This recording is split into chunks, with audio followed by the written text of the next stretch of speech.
Fire sign, Aries, Leo, and Sagittarius. Kumusta po kayo guys? Okay, so fire sign, maraming salamat po sa walang sawang pagsubaybay sa atin pong mga reading. And ayan guys, tignan po natin kung ano ba ang inyong gabay kapalaran. Okay. Fire sign, Aries, Leo, Sagittarius. Gabay kapalaran po, Spirit Guide.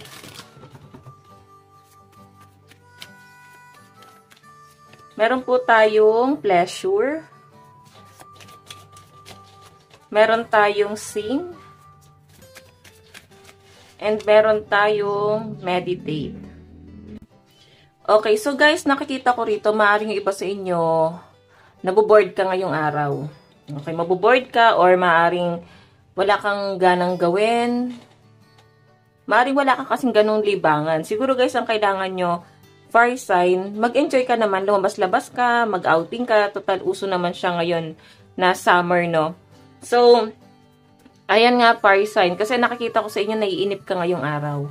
And may mga nagiging libangan ka naman. Pero siguro guys, nananawa ka na rin. Kasi parang araw-araw yun din yung ginagawa mo. Para kahit papano, maibsan mo yung boredom mo. Okay? So, nasa-sense ko rin dito, lalo na sa mga may pinagdadaanan ngayon. Ayan, baka may menstruation. Baka kaya hindi rin makapunta sa hindi rin kayo makasama sa outing. Or pwedeng meron sumasakit sa stomach nyo guys. Okay? Titignan pa natin fire sign, ano pa po ang ipapakita sa inyo.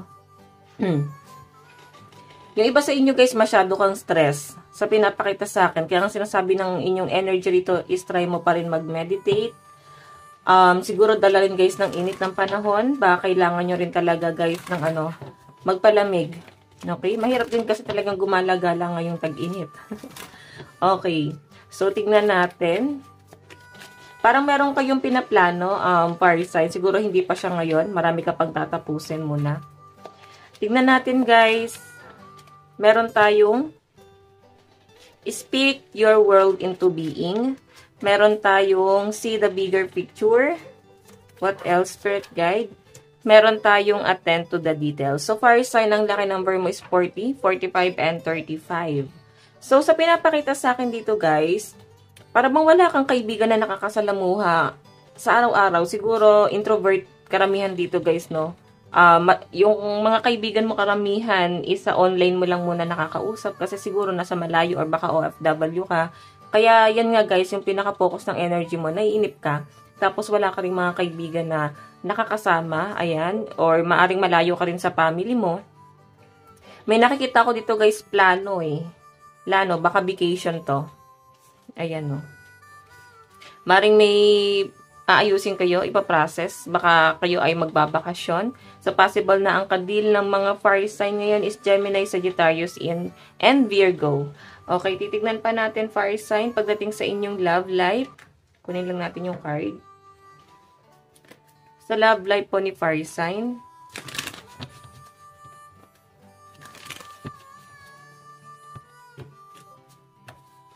Okay, dito ko muna ilagay.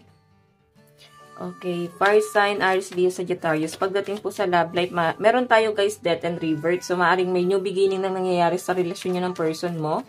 Kung matagal kayo guys hindi nag-usap or maaaring, kung ito man guys ay ex mo or jowa mo, sa pinapakita sa akin guys, may ending and new beginning na nangyayari. No? May nag-end. Pero, yung ending na yun guys, para bang nagpa-realize sa'yo at sa person mo. Okay? Tignan pa natin pagdating po sa inyong love life. Meron tayong 9 of Pentacles. So, nakikita ko guys, mukhang marami kayong paplanuhin ng person mo, lalo na sa mga in relationship dito guys. Ayan, nakikita ko na para bang nagkakaroon ng plano si person. 9 of Pentacles kasi guys, stability yung focus ni person mo rito. And Knight of Wands, more on guys si person, napaka-passionate niya dito sa relationship na to.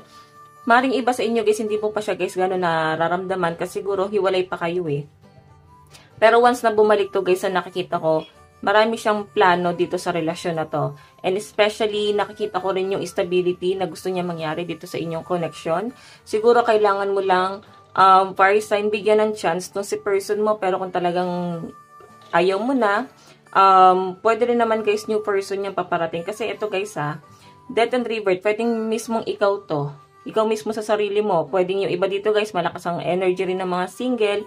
Siguro, para bang nagkakaroon dito guys ng ending. And yung ending na yon yung nagiging new beginning sa'yo. Lalo na kung ikaw ay single. Para bang feeling mo, para bang mas naiisip mo na mas maganda yung daloy ng pera mo pag nag-iisa. Okay, gumaganda yung pasok ng pera or maraming blessing na dumarating. Kasi puro mag-isa yung energy. So, I think yung iba sa inyo, maganda naman yung pamumuhay ng iba rito. And nag-e-enjoy ka naman, masaya ka naman ang nag-iisa. Yung iba sa inyo guys, meron ka lang talagang kadil na ex dito. Ayan o. Maaaring nag-uusap pa rin naman kayo guys. And siguro, nagkaroon na guys ng settle dito sa problema nyo before bago kayo naghiwalay. Para bang nagkaroon na kayo guys ng closure. And I think natanggap nyo na po sa isa't isa yung tadhana nyo. Or yun na talaga guys yung sitwasyon nyo na hindi talaga kayo mag-work. Okay, yung iba rito. Pero kung willing naman, kasi guys, ayun no, parang masaya ka naman sa person mo eh. Masaya ka na sa kung anong meron siya. And masaya ka na rin ng nag-iisa. Okay, tingnan natin pagdating sa daloy ng kaperahan ni Fire Sign. Daloy po ng kaperahan. Sa kaperahan ni Fire Sign. Meron po tayong 9 of Wands. Kaperahan. Oops. Meron tayong The Hermit. Meron tayong King of Pentacles. Actually guys, ito ha, pagdating sa pera mo, kinokontrol mo talaga siya. Yun nga lang guys, hindi mo maiwasan yung mga gastusin.